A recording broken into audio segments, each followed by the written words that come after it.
Happy Halloween.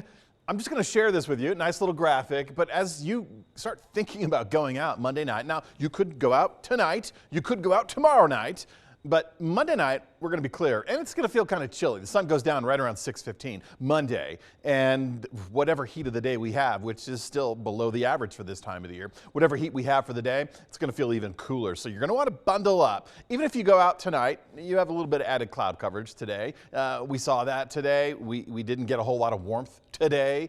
We get a little bit better on Sunday, but remember, we're falling below the averages for this time of the year. Grand Junction should be about 60 degrees. Montrose, we should be about 59 degrees. So we still have the cooler than average temperatures. That's a trend that's been with us for quite some time. We felt it in the early morning hours. We will continue to feel that in the early morning hours. Though, as I say that, Sunday, Monday, and Tuesday, we really get our low temperatures back to where they should be for this time of the year, which is right around the middle and lower 30s. Still, though, that's a cold start to the day.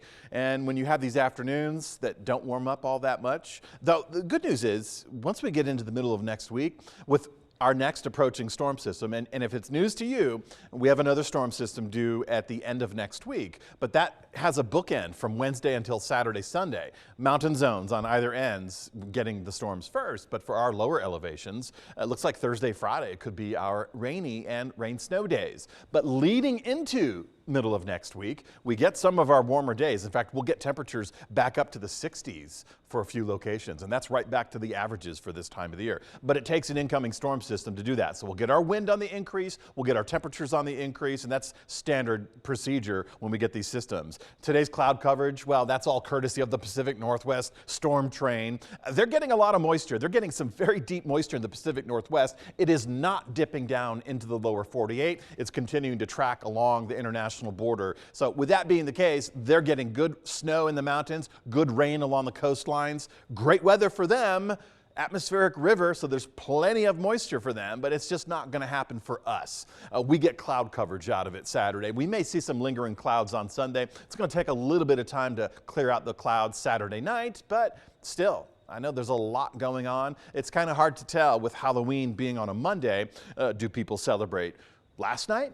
Do people celebrate tonight, or will they celebrate Sunday night? Kind of take it as it comes. But our afternoons are great for corn mazes, pumpkin patching. We still have tomorrow, and of course we still have November. If you like to have pumpkins at Thanksgiving, there'll still be some bounty out there. Dry conditions rule, but you can't say the same for the upper tier states. Again, the Pacific Northwest, that's where it's going to be.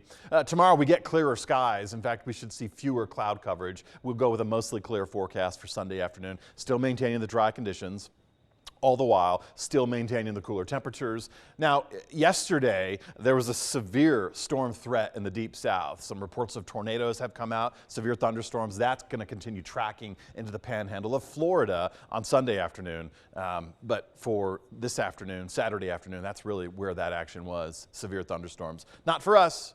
We've received some rain in the buckets, and that has been beneficial.